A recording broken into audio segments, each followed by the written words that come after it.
दोस्तों शायद ऐसा पहली बार हुआ है कि मोदी और अमित शाह की पसंद पर सीधा सीधा उंगली उठाई है नीतीश कुमार और चिराग पासवान ने। दोस्तों बिहार चुनाव से पहले एक बहुत बड़ा घटनाक्रम हुआ है, एक ऐसा घटनाक्रम जो राजनीतिक तौर पर एनडीए के अंदर की दरारें तो दिखाता ही है, साथ में यह भी दिखाता है कि बीजेपी की जिद, एक बेमतलब की जिद, उस पर राजनीतिक तौर पर कितना भारी पड़ने वाली है। ये हैं दोस्तों मध्य प्रदेश के कैबिनेट के मंत्री विजय शाह।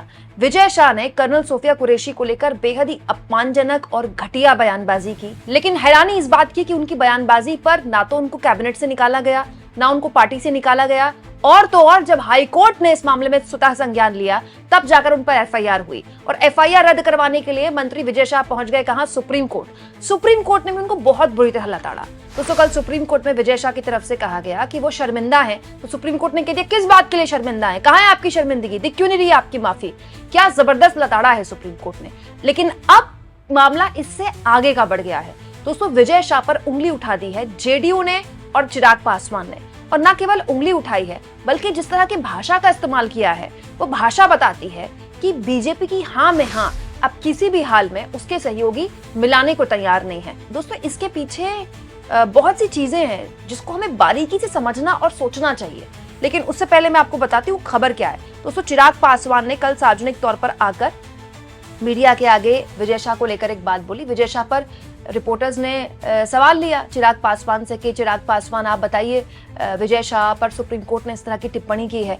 तो चिराग पासवान ने बिल्कुल बिना लाग लपेट के बिल्कुल साफ शब्दों में कह दिया कि बिल्कुल अपमानजनक बात बोली है बीजेपी के मंत्री विजय शाह ने, और अगर वो उनकी पार्टी में होते तो उन्हें आजीवन उनकी पार्टी से मैं बाहर कर देता। मतलब चिराग पासवान कह रहे हैं कि अगर वो मेरी पार्टी में होते तो आजीवन मैं अपनी पार्टी से उनको बाहर कर देता। कितनी बड़ी बात है दोस्तों, और ये बंद कमरे में नहीं बोली है चिराग पासवान ने, रिपोर्टर्स के आगे बोली है।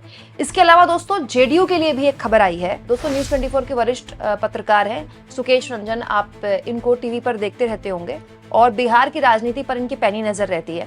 इन्होंने देखिए क्या लिखा है। कर्नल सोफिया कुरैशी पर बेतुकी टिप्पणी करने वाले मध्य प्रदेश के कैबिनेट मंत्री विजय शाह पर बीजेपी के सहयोगी जेडीयू ने कड़ा प्रहार किया। जेडीयू ने कहा कि बीजेपी को उनके खिलाफ कार्रवाई करनी चाहिए, और इतना ही नहीं ऐसे व्यक्ति को सार्वजनिक जीवन पर नहीं रहना चाहिए। मतलब साफ साफ जेडीयू ने भी आईना दिखा दिया है। और दोस्तों ये देखिए, ये दैनिक भास्कर की खबर है।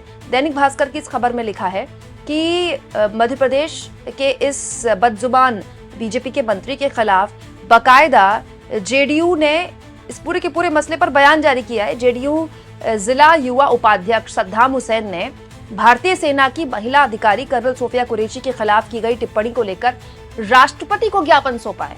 मतलब बीजेपी के मंत्री के खिलाफ जेडीयू के एक नेता राष्ट्रपति को ज्ञापन सौंपते हुए कहते हैं कि यह टिप्पणी असंवैधानिक है। जेडीयू का कहना है, देखिए दैनिक भास्कर में लिखा है, जेडीयू का कहना है कि यह टिप्पणी भारतीय सेना की निष्पक्षता और प्रतिष्ठा को नुकसान पहुंचाती है, साथ ही ये महिला सम्मान और अल्पसंख्यक समुदाय की गरिमा के विरुद्ध है। मतलब जेडीयू और चिराग पासवान की पार्टी साफ तौर पर बीजेपी से अपने आप को अलग कर रही है इस मामले में। क्यों? क्योंकि ये मामला इतना संगीन है। अब दोस्तों निशिकांत दुबे ने भी सुप्रीम कोर्ट और उस वक्त के सीजीआई संजीव खन्ना को लेकर बेहद ही गलत बात बोली थी। तो हुआ क्या, बीजेपी ने उसको अपने आप से किनारा कर लिया। जेपी नड्डा ने ट्वीट किया और कहा कि उनका व्यक्तिगत बयान है, बीजेपी का इससे कोई वास्ता नहीं है। लेकिन आप विजय शाह से किनारा कैसे करेंगे? विजय शाह केवल विधायक नहीं है ना, विजय शाह आपकी कैबिनेट के मंत्री हैं। हैरानी इस बात की है कि उन पर एफआईआर दर्ज हो गई। अब तो सुप्रीम कोर्ट ने एसआईटी बिठा दी। एसआईटी सुप्रीम कोर्ट ने क्यों बिठाई? क्योंकि सुप्रीम कोर्ट को राज्य सरकार की कार्रवाई पर भरोसा नहीं था। उसके बावजूद भी सोचिए, अब मध्य प्रदेश सरकार ने एक तरह से इसको प्रोटेक्शन की तरह ले लिया कि मामला तो सब जुडिस है, मामला कोर्ट में है, अब कोर्ट ही तय करेगा क्या करना है। इसकी दो वजह हो सकती है। उसमें एक जिद्दीपन है मोदी और अमित शाह की बीजेपी में कि अगर सवाल उठ गए किसी पर तो इस्तीफा तो होगा नहीं, क्योंकि हमारे यहाँ इस्तीफे नहीं होते। 2014 के बाद राजनाथ सिंह ने एक बात बोली थी, वो बात बार बार इस तरह के मामलों में उठाई जाती है। आपने देखा होगा कितने गंभीर आरोप लगे, ब्रजभूषण शरण सिंह जैसे लोगों तक के इस्तीफे नहीं हुए, तो फिर विजय शाह के इस्तीफे का तो मतलब ही नहीं है। दूसरा, विजय शाह एक खास समुदाय से आते हैं, आदिवासी समुदाय से आते हैं। लोग कहते हैं कि उनका राजनीतिक नुकसान हो जाएगा बीजेपी को, लेकिन मैं ये मानने को तैयार नहीं हूं दोस्तों। ये राजनीतिक, क्योंकि अब जो राजनीतिक नुकसान हो रहा है विजय शाह जैसे लोगों को ढोने का बीजेपी को, वो तो असीमित है। आपके अपने सहयोगी आपकी बात मानने को तैयार नहीं है। अजीब बात देखिए दोस्तों, ये वो पार्टी कर रही है जो देश के लगभग हर गली कूचे में तिरंगा यात्रा निकाल रही है। दोस्तों, दो चीजें साथ में कैसे हो सकती है? या तो आप सेना के सम्मान में सड़क पर उतरकर तिरंगा यात्रा निकाल सकते हैं, और दूसरी ओर आपके अपने मंत्री इतनी घटिया, इतनी दोयम दर्जे की बात बोल रहे हैं और आप उनको संरक्षण कर रहे हैं। तो ये तो आज का जमाना कोई अखबारों की पत्रकारिता का तो जमाना है नहीं, सोशल मीडिया का जमाना है। कर्नल सोफिया कुरैशी को लेकर विजय शाह ने जो बात बोली है, बच्चे बच्चे के पास उसके मोबाइल फोन में है, तो ये दो बातें एक सी कैसे हो सकती है? और फिर आप किस मुंह से, बीजेपी किस मुंह से दूसरों को राष्ट्र विरोधी और एंटी नेशनल बोलती है, जबकि उसके खुद की पार्टी के अंदर ऐसे लोग हैं जिनको वो प्रोटेक्ट कर रही है। दोस्तों, जब ये पूरा का पूरा मामला शुरुआत में आया तो ये भी चर्चा चली कि विजय शाह के खिलाफ पार्टी आलाकमान है, मतलब पार्टी आलाकमान बड़ा नाराज है विजय शाह से। मैं तो हैरान हूं दोस्तों, बीजेपी के लिए तो कहा जाता है कि वहां पार्टी आलाकमान के अलावा किसी की चलती नहीं है। इस खबर में भी मुझे दम नहीं लगा, क्योंकि अगर पार्टी आलाकमान किसी नेता से नाराज है, वो तो एक मिनट नहीं रह सकता किसी भी हाल में पार्टी के अंदर। लेकिन दोस्तों, यहाँ तो उसको पार्टी से भी नहीं निकाला गया, उसको कैबिनेट से भी नहीं निकाला गया। अच्छा, कैबिनेट से तो कम निकाल देना चाहिए था बीजेपी को। उसके बाद जो मामला कोर्ट में चलता रहता है वो चलता रहता है। तो बीजेपी को ऐसा लगता है कि छोटे मामले हैं और इतना नुकसान क्या होगा, लेकिन आप राजनीतिक तौर पर कह नहीं सकते। अब देखिए दोस्तों, बीजेपी सेना के नाम पर वोट मांगती रही है, इसमें तो ऐसा कुछ भी नहीं है जो मैं ऐसी बात बोल रही हूँ इसमें कोई आपत्ति है। सर्जिकल स्ट्राइक में भी यही हुआ, और अब ऑपरेशन सिंदूर के बाद तिरंगा यात्रा जो निकाल रही है बीजेपी, वो एग्जैक्टली यही तो है, सेना के नाम पर।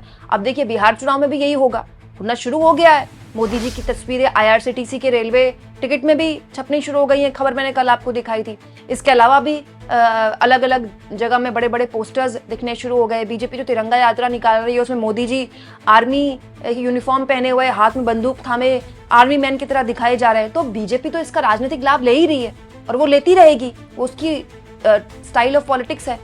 तो अगर आपको किसी भी मुद्दे का राजनीतिक लाभ लेना है, तो उस पूरे के पूरे मामले का जो चेहरा था, ऑपरेशन सिंदूर के बहुत से चेहरे थे, लेकिन उनमें एक बहुत 3 प्रमुख चेहरे थे, विक्रम मिस्री, विंग कमांडर व्योमिका सिंह और कर्नल सोफिया कुरैशी। सोचिए, इन 3 चेहरों में से तीनों चेहरों को लेकर टिप्पणियां की गई, लेकिन बीजेपी का क्या स्टैंड है? कर्नल सोफिया कुरैशी को लेकर उनके मंत्री टिप्पणी कर रहे थे, लेकिन बीजेपी ने उन पर कार्रवाई नहीं की। विक्रम मिस्री तो दोस्तों इतनी बुरी तरह से ट्रोल किया गया, इतनी बुरी तरह से ट्रोल किया गया। कई राइट विंग ट्रोलर्स थे जिन्होंने इतनी गंदी बातें उनकी बेटियों के लिए बोली कि विक्रम मिस्री भारत की विदेश सचिव, सोचिए, एक इतना शानदार अधिकारी जिसके साथ देश को खड़ा होना चाहिए था, सिर्फ इसीलिए कि उन्होंने सीज फायर का औपचारिक ऐलान किया। सीज फायर का फैसला उनका तो नहीं था, सरकार का था, वो तो केवल एक प्रवक्ता के तौर पर बता रहे थे देश को कि सीज फायर हमने कर दी है। उसके लिए उनको इतना ट्रोल किया गया, तब भी बीजेपी ने उनको प्रोटेक्ट नहीं किया, तब भी बीजेपी ने उनके समर्थन में एक बयान नहीं दिया। विदेश मंत्रालय की तरफ से उनके समर्थन में बयान नहीं आया, विदेश मंत्री की तरफ से उनके समर्थन में बयान नहीं आया। राम गोपाल यादव ने विंग कमांडर व्योमिका सिंह को लेकर जातिगत टिप्पणी की, उस पर भी बीजेपी ने कुछ नहीं कहा। क्यों? क्योंकि 2 और मामले थे, उस पर जब बीजेपी कुछ नहीं बोल रही है तो वो दूसरे पार्टी के नेताओं को कैसे उंगली उठा सकती है? ये बताता है दोस्तों कि आप इस लेवल पर हिपोक्रेसी नहीं कर सकते, और ये लॉन्ग टर्म बीजेपी को बहुत नुकसान पहुंचाएगा। बिहार में भी चुनाव होने हैं और ये दोनों पार्टियां, चाहे जेडीयू हो चाहे चिराग पासवान हो, दोनों अपने अपने लेवल पर अभी बार्गेनिंग पर उतर चुकी हैं। दोनों को अपने अपने लेवल पर उतनी सीटें चाहिए जितनी वो चाहती हैं। बीजेपी चाहती है कि वो ज्यादा सीटें ले। तो अभी जो पॉलिटिक्स होती है, बार्गेनिंग की पॉलिटिक्स, उसमें बहुत सी चीजों को हथियार बनाती है सहयोगी दल। मैं ये नहीं कह रही हूँ कि कर्नल सोफिया कुरैशी को हथियार बनाया जा रहा है, लेकिन सार्वजनिक तौर पर जब आपके अपने सहयोगी आपसे किनारा कर रहे हैं, आपके फैसले से वो इत्तेफाक नहीं रख रहे हैं, तो ये बताता है कि आपका फैसला गलत है। सिर्फ ये जिद कि हमारे यहाँ इस्तीफे नहीं होते, ये जिद आपको बहुत भारी पड़ जाएगी। बीजेपी को ये बात समझनी चाहिए। आप इस मुद्दे पर क्या सोचते हैं? कमेंट बॉक्स में जरूर लिखें, और जितना हो सके चैनल को शेयर करें, सब्सक्राइब करें, और थैंक्स फॉर ज्वाइन। दोस्तों, ये 2 ऑप्शन है जिसके जरिए आर्थिक तौर पर भी अगर आप चाहें तो चैनल के हाथ मजबूत कर सकते हैं।